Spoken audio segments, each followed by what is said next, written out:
quo is the threshold that Trump and his allies have set the bar, right? If you get over that bar, you are in impeachment territory. Get us up to date on what's going on.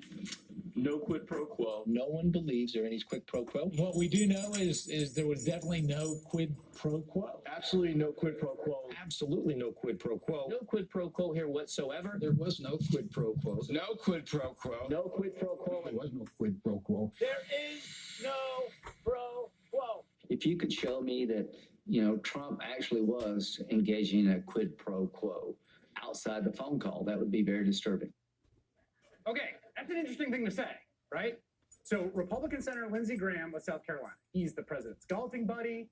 He's one of the most devoted and self-abasing acolytes of the president, who himself says, here's the standard of evidence to show me evidence of quid pro quo outside the phone call, and then that's disturbing.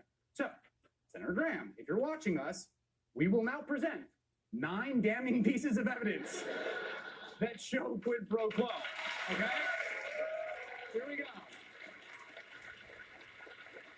Now, number one, with apologies to the senator from South Carolina, we do have to start with the phone call itself, okay?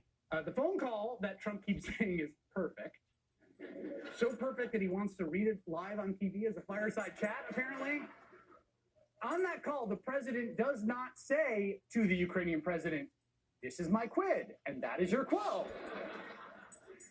The president of Ukraine says we need military assistance, basically, to defend ourselves from the occupying country, Russia, that is literally killing our soldiers.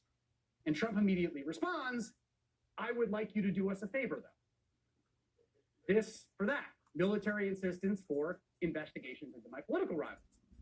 It's like if you needed protection, let's just say hypothetically, from, say, like the Russian mob, okay? And you go to your local New York mob boss for protection. He says, sure, I will protect you. But I would like you to do us a favor, though. That is not an ask from the mob boss. That is not a polite request from the mob boss. That is the mob boss enunciating the conditions of your protection. That's what happened in the phone call. The phone call itself is quid pro quo. The quid is military assistance. That at that point was already being held up in exchange for the quo, which is the investigations into Biden and the DNC. But okay, all right. Lindsey Graham says, not good enough. He wants something outside the phone call. So here's what we got. Number 2. The top U.S. diplomat in Ukraine, a guy named Bill Taylor, text messages a Trump appointee, U.S. ambassador to the EU, Gordon Sondland, who is a Trump donor and is up to elbows in the shadow foreign policy. And Taylor messages him, are we now saying that security assistance and a White House meeting are conditioned on investigations? That word condition, that's the quid pro quo right there, right?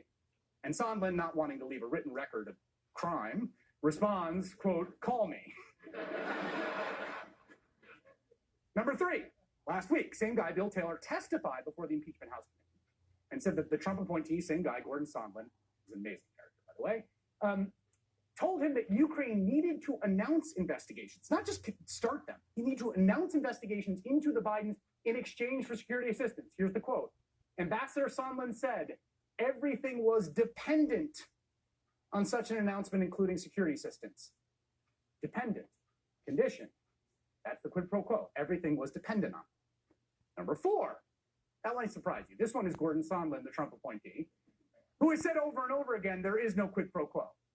But Republican Senator Ron Johnson told the Wall Street Journal himself on the record to a reporter, back when the story was first breaking, that Sondland, quote, had described to him a quid pro quo. That's right. The guy who has said there was no quid pro quo had warned a Republican senator there was a quid pro quo. Number 5, keep in mind, Gordon Sondland, who was at the center of this, came and testified, and by all accounts, he was some twirly. There was a lot of stuff he didn't remember. After he testified, his own lawyer told a reporter that Sondland believed there was a quid pro quo. Okay, so the top U.S. diplomat in Ukraine, Bill Taylor, says quid pro quo. The Trump appointee, who's on the other end of that text exchange, Gordon Sondland, his lawyer now says, yes, there was a quid pro quo. Both of them are working on the policy from notably different angles, but they are not the only people who saw a quid pro quo. Number 6, Fiona Hill. She's Trump's former top Russia aide on the National Security Council. She reportedly testified at a White House meeting with Ukrainian officials. They're in the White House, okay? Gordon Sondland just comes out and proposes a quid pro quo. And it was so obviously inappropriate that National Security Advisor John Bolton ends the meeting. He's like, whoa, can't do this. Get out of here, you crazy kids. And Bolton then referred to what Sondland and Chief of Staff Mick Mulvaney were cooking up as, quote, a drug deal. And after that meeting, Sondland takes Ukrainian officials aside, where he tells them, according to testimony, a meeting with Trump is conditioned on a public announcement of investigation of the Bidens. Number 7, we're still going. Lieutenant Colonel Alexander Vindman. You've heard of him, right? Decorated war hero, assigned to that work at National Security Council. A really interesting guy, fluent in Ukrainian and Russian. So this guy was so freaked out by everything that was going on that he goes to the NSC's top lawyer twice to raise red flags about it. And he also reportedly testified that he was convinced there was a quid pro quo even before Trump's infamous phone call with the Ukrainian president. Number 8. And there's Tim Norton. He replaced Fiona Hill at the National Security Council. He should be the most sympathetic witness to the president. He still worked in the White House the day before he showed up. But in his hearing, Tim Morrison confirmed Bill Taylor's testimony that there was, in fact, a quid pro quo. And number 9, this is one little piece of evidence buried in the record. You might have missed it. That's the chief of staff to the president, Mick Mulvaney, got up in front of live cameras and just said to 330 million Americans, of course there was a quid pro quo. Did he also mention to me in the past the corruption related to the DNC server? Absolutely. No question about that.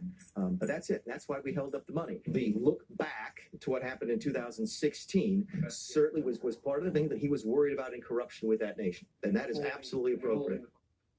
So, if the standard for disturbing Lindsey Graham, who is as loyal to the president in Congress as anyone for whatever reason, is to show evidence of the quid pro quo outside the phone call, then the last 2 weeks should be very, very disturbing to Lindsey Graham and everybody else, right?